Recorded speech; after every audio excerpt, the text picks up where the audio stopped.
할렐루야. 아멘. 9월의 마지막 마지막 금요일을 우리가 보내고 있습니다. 금요일에 가운데 나오신 우리 브림께 가족분들 예수님의 이름으로 환영합니다. 지난 한 주간 어떻게 보내셨는지 한번 여쭤보고 싶습니다. 많은 사람들이 동의하는 것 가운데 하나는 무엇이냐면 삶이 참 분주하게 느껴진다는 것입니다. 삶이 참 분주하다. 그런 마음과 생각과 그런 느낌을 우리가 많이도 받습니다. 바쁘게 지내는 것 같은데 삶은 늘 정돈되지 않는 것 같고 계속 분주하게 살아갑니다. 그리고 그 분주함 속에서 이따금 우리가 질문하게 될 때가 있습니다. 내가 맞게 가고 있는 것인가? 왜 내가 이렇게 분주한가? 바쁘게 살아가는데 왜 나의 마음이 이렇게 공허한가? 그것에 대한 질문들을 우리가 되새기게 되기도 합니다. 우리가 성경 속 믿음의 선배들의 모습을 살펴보노라면 그들에게서 분주함이 아닌 단순함을 그들에게서 분주함이 아니라 단순함이 느껴지는 것 같습니다. 믿음의 선배들의 단순한 생활, 단순한 삶의 현장, 단순한 삶의 모습의 비결은 무엇일까? 오늘 그것에 대해서 집중해서 살펴보고 싶습니다. 빌립보서 4장 6절 말씀을 많은 분들이 암송하시고 또 기억하실 텐데요. 이렇게 기록되어 있습니다. 제가 한번 읽어드리겠습니다. 아무것도 염려하지 말고 다만 모든 일에 기도와 간구로 너희 구할 것을 감사함으로 하나님께 아뢰라. 아무것도 염려하지 말라고 주님께서 말씀하십니다. 왜 염려할까? 왜 걱정할까? 왜 근심할까? 그것을 생각해보면 마음이 나누어질 때 염려하고 근심하게 됩니다. 한 곳을 바라보면 마음에 근심이 없는데 여러 곳을 바라보니까 마음의 근심과 걱정들이 생겨난다라는 것입니다. 하나님만을 바라보는 자 걱정하지 않습니다. 근심하지 않습니다. 근데 하나님과 세상을 함께 바라보는 자, 하나님과 세상 사이에 발을 걸쳐놓고 있는 자는 두려움과 고민과 근심 속에 매일매일 살아갈 수밖에 없습니다. 우리의 하루하루는 선택의 연속이지 않습니까? 수많은 것을 결정해야 합니다. 어떤 이들은 선택의 순간에 결정하지 않아요. 마음에 불안해하지 않고 마음이 분주해하지 않습니다. 어떤 이들은 선택 가운데 고민이 없습니다. 근데 어떤 이들은 선택의 순간 가운데 마음이 분주해집니다. 고민과 걱정과 근심이 늘어납니다. 한 곳을 바라보고 있는 자는 선택의 현장에서도 분주하지 않습니다. 걱정과 근심이 없습니다. 그러나 여러 곳을 바라보는 사람들 마음이 분주해질 수밖에 없습니다. 짜장면만 보는 사람은 중국집 가서 짜장면 시킬지 짬뽕 시킬지 고민하지 않습니다. 근데 짬뽕도 좋아하고 짜장면도 좋아하는 사람, 짬뽕도 바라보고 있고 짜장면도 바라보고 있는 사람은 중국집 가면 짬뽕과 짜장면 사이에 늘 고민하게 된다는 것입니다. 이번 주 월요일부터 말씀과 기도의 삶을 통하여서 마가복음을 본문으로 하여서 1장부터 쭉 1장을 본문으로 계속해서 말씀을 짧게 나누고 있는데요. 마가복음 1장에서 우리가 보게 되는 인물이 누구냐 하면 세례 요한이라고 하는 인물이지 않습니까? 여러 인물들이 등장하는데 그 가운데 우리가 세례 요한이라는 인물을 보게 됩니다. 근데 세례 요한에 대해서 마가복음 1장 4절부터 6절까지 기록되어져 있는데 우리 한번 읽어볼까요? 마가복음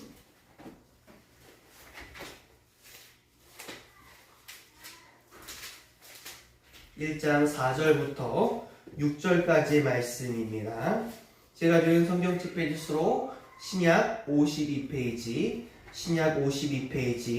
마가복음 1장 4절부터 6절까지의 말씀, 마가복음 1장 4절부터 6절까지의 말씀입니다. 우리 함께 합독하여서 주께서 우리에게 허락하시는 말씀을 대하도록 하겠습니다. 함께 읽겠습니다. 시작. 세례 요한이 광야에 이르러 죄사함을 받게 하는 회개의 세례를 전파하니 온 유대 지방과 예루살렘 사람이 다 나아가 자기 죄를 자복하고 요단강에서 그에게 세례를 받더라. 요한은 낙타털 옷을 입고 허리에 가죽띠를 띠고 메뚜기와 석청을 먹더라. 아멘. 세례 요한의 모습을 보면 참 단순합니다. 광야에서 살아가고 그의 옷은 낙타털이고 그의 음식은 메뚜기와 석청입니다. 그러나 그가 그의 삶을 다른 사람과 비교하지 않습니다. 자기 자신에 대해서 초라하게 생각하지도 않고 자기 자신에 대해서 우월하게 여기지도 않습니다. 물론 쉽지 않은 그의 삶의 방식입니다. 그러나 그가 그런 삶을 기쁨으로 감사함으로 살아갈 수 있는 이유가 무엇입니까? 왜냐하면 그는 한 곳을 바라보고 있기 때문입니다. 하나님을 바라봅니다. 하나님만을 바라봅니다. 하나님께서 여러 가지 사명을 생각하고 그 삶을 걸어갑니다. 다른 곳 바라보지 않고 하나님만을 바라보니까 늘 하나님의 뜻이 그의 중심이고 그냥 하나님의 뜻대로 그가 살아가면 되는 것입니다. 선택의 순간순간에 다른 고민할 것 없고 분주해야 할 것 없습니다. 하나님의 뜻이 무엇인가를 비추어보고 하나님의 뜻대로 살아가면 되는 것이니까.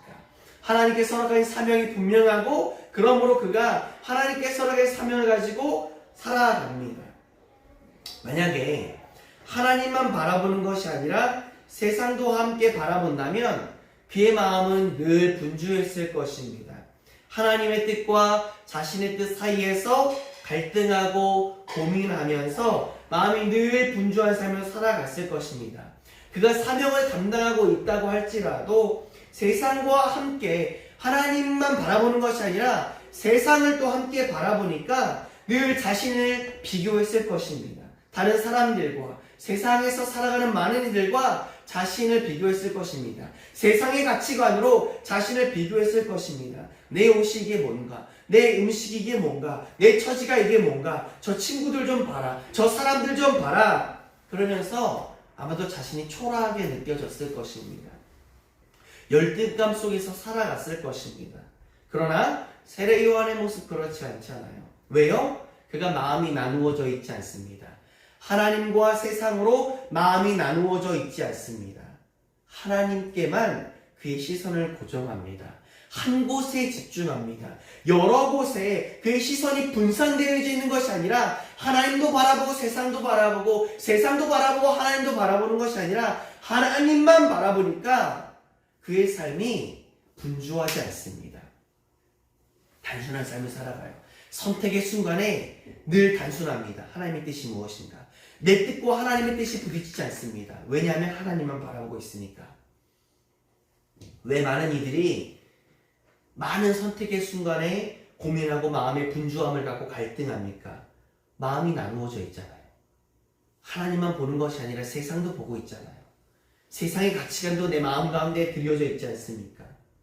왜 자꾸 다른 사람과 나를 비교하게 됩니까? 온전히 하나님과 나와의 관계 속에서 그것에 집중하면서 하루하루를 살아가는 것이 아니라 세상을 바라보고 있기 때문이지 않습니까? 세상의 가치관으로 자꾸 생각하고 있기 때문이지 않습니까? 그러나 시선이 하나님께로만 고정되어 있는 사람, 시선이 분산되어 있지 않고 하나님만을 바라보는 사람은 절대 마음이 분주하지 않습니다.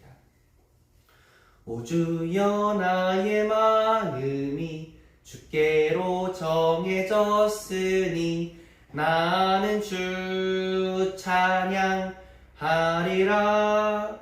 하나님께로만 마음이 정해져 있는 사람의 입술에서는 감사의 고백만이 있습니다.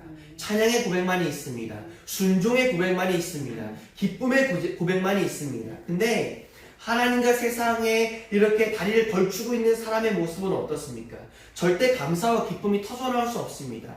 불평과 원망과 시기와 질투의 이야기들이 그 입에 달려져 있습니다.